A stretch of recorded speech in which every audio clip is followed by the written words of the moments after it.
आइए जानते हैं आज की कुछ अंतर्राष्ट्रीय खबरों को। पहले एक नजर आज की हेडलाइंस पर। संक्रमण से मौतों का आंकड़ा 2 लाख के पार हुआ। 24 घंटे में रिकॉर्ड 3,62,000 संक्रमित। पंचायत चुनाव में कोरोना से गई सरकारी कर्मी की जान। इलाहाबाद हाई कोर्ट ने कहा क्यों न चुनाव आयोग को दंड दिया जाए। आईपीएल 2021 में शामिल कंगारू क्रिकेटर्स को ऑस्ट्रेलिया के पीएम ने दिया तगड़ा झटका। कोरोना संकट में यूरोपीय यूनियन बना भारत का मददगार। 18 साल से अधिक उम्र के लोगों को 1 मई से लगेगी कोरोना वैक्सीन। रजिस्ट्रेशन आज से। रोजे के बीच रोटी की किल्लत। पाकिस्तान के पास केवल 3 हफ्ते का बचा आटा। 35,515 रुपए पर आ गया 18 कैरेट गोल्ड का भाव। सुपरफिट मिलिंद सोमन को क्यों हुआ कोरोना, एक्टर ने बताई वजह।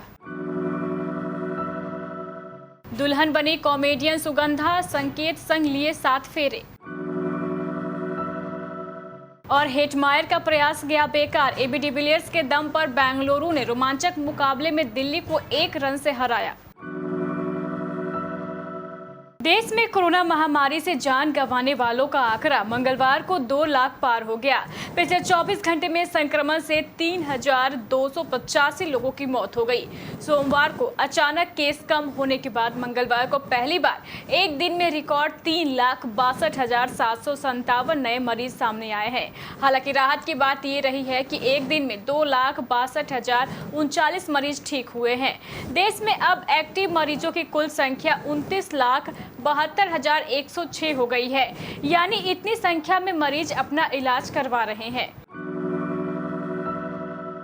इलाहाबाद हाई कोर्ट ने यूपी में पंचायत चुनाव के दौरान कोरोना वायरस से जान गंवाने वाले सरकारी कर्मचारियों को लेकर राज्य चुनाव आयोग की कार्यशैली पर कड़ी टिप्पणी की है। मंगलवार को हाई कोर्ट ने चुनाव आयोग और इसके 27 अधिकारियों से स्पष्टीकरण मांगा कि बताएं कि पंचायत चुनाव के दौरान कोविड गाइडलाइंस का पालन करने में कैसे विफल रहे। कोर्ट ने कहा है कि क्यों न उन्हें इसके लिए दंडित किया जाए। हाई कोर्ट ने कोरोना के यूपी में बढ़ते प्रकोप को देखते हुए सरकार को निर्देश दिया है कि वह दिन में 2 बार हेल्थ बुलेटिन जारी करे। यह बुलेटिन प्रदेश के बड़े सरकारी अस्पतालों के संबंध में जारी किया जाए जो लखनऊ, प्रयागराज, वाराणसी, आगरा, कानपुर, नगर, गोरखपुर और झांसी में स्थित है।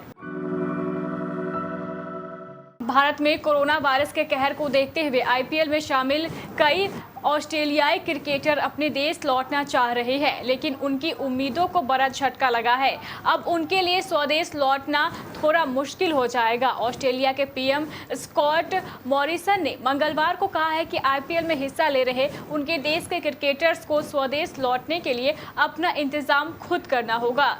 ऑस्ट्रेलिया ने इससे पहले भारत में कोरोना वायरस महामारी की घातक दूसरी लहर के मद्देनजर इंडिया से आने जाने वाली सभी फ्लाइट्स पर 15 मई तक बैन लगा दिया था। भारत में कोरोना संक्रमण की दूसरी लहर के बीच यूरोपीय यूनियन ने मदद का हाथ आगे बढ़ाया है। यूरोपीय यूनियन ने मंगलवार को कहा है कि आने वाले दिनों में वह अपने सदस्य देश के जरिए ऑक्सीजन, दवा और जरूरी उपकरणों के जरिए मदद करेगा। देश में करीब 1 सप्ताह से हर दिन आ रहे 3 लाख से अधिक कोरोना केसों की वजह से संस्थान कम पड़ गए हैं। यूरोपियन यूनियन की ओर से जारी बयान में कहा गया है कि आने वाले दिनों में ईयू सदस्य अति आवश्यक ऑक्सीजन, दवा और उपकरणों की आपूर्ति भारत को करेंगे। यूरोपियन यूनियन के देश 700 oxygen containers, 1 oxygen generator, 365 ventilators, Ireland से रेमडेसिविर के 9,000 वाइल, बेल्जियम से 80 ऑक्सीजन कंटेनर्स और 75 ऑक्सीजन सिलेंडर रोमानिया से आ रहे हैं। देश में बढ़ रहे कोरोना वायरस महामारी के साथ 1 मई से 18 साल से अधिक उम्र वालों को वैक्सीनेशन शुरू हो जाएगा। इसके लिए रजिस्ट्रेशन 28 अप्रैल यानी आज से शुरू हो गई है। इस नई व्यवस्था को लेकर केंद्र सरकार ने नई पॉलिसी बनाई है। इस पॉलिसी को लेकर कई सवाल किए जा रहे हैं। सबसे बड़ा संकट राज्यों के सामने है जिन पर 18 से 44 वर्ष आयु समूह के लोगों को वैक्सीनेट करने की जिम्मेदारी डाल दी गई है। वहीं केंद्र सरकार ने राज्यों और प्राइवेट सेक्टर को कोरोना वैक्सीनेशन में शामिल होने की इजाजत दे दी है। आर्थिक बदहाली के दौर से गुजर रहे पाकिस्तान में अब रोटी की भी किल्लत हो गई है। पड़ोसी मुल्क के पास केवल 3 सप्ताह का गेहूं बच गया है। रमजान के महीने में जब इस्लामिक मुल्क पाकिस्तान की अधिकांश जनता रोजे रख रही है तो वहां आटे की कीमत 7वें आसमान पर है। हाल ही में कार्यभार संभालने वाले वित्त मंत्री शौकत तारीन ने कहा है कि देश को 60 लाख मीट्रिक टन राजनीतिक गेहूं भंडारण की तत्काल जरूरत है। पाकिस्तानी अखबार एक्सप्रेस ट्रिब्यून की एक रिपोर्ट के मुताबिक नेशनल प्राइस मॉनिटरिंग कमेटी की बैठक में तारीन को बताया गया कि देश में गेहूं का भंडारण पिछले सप्ताह 6,47,687 मीट्रिक टन ही बचा, जो कि मौजूदा उपभोग स्तर के मुताबिक केवल 2.5 सप्ताह चलेगा। सोने के गहने खरीदने वालों के लिए अच्छी खबर है। आज सोने के भाव में मामूली 2 रुपए की बढ़ोतरी नजर आई है। सराफा बाजार में 18 कैरेट गोल्ड की कीमत 2,000 रुपए बढ़कर 35,515 रुपए प्रति 10 ग्राम हो गई है। वहीं सराफा बाजारों में 24 कैरेट सोने का भाव सोमवार के मुकाबले 2 रुपए चढ़कर 47,351 रुपए तक आ गया। वहीं चांदी भी 140 रुपए प्रति किलोग्राम महंगी हुई है। कोरोना महामारी का कहर आए दिन तेजी से बढ़ रहा है। इस महामारी का हर कोई शिकार हो रहा है। बॉलीवुड में भी कई सितारे इसकी चपेट में आ चुके हैं। उनमें से एक मशहूर अभिनेता और सुपर फिट मिलिंद सोमन भी है।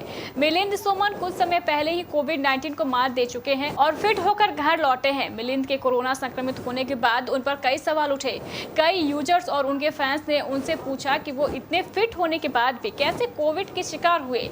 इस पर मिलिंद ने पोस्ट शेयर कर जवाब दिया है। मिलिंद ने अपने सोशल मीडिया अकाउंट पर एक पोस्ट शेयर कर इस बात की जानकारी दी है कि अगर आपकी फिटनेस और हेल्थ अच्छी है तो ये आपकी वायरस से डील करने में मदद करेगा, लेकिन आपको इन्फेक्शन से नहीं बचाएगा। उन्होंने आगे कहा, मैं कहता हूँ कि अगर आपके पास स्वास्थ्य नहीं है तो खाना या कुछ भी मायने नहीं रखता।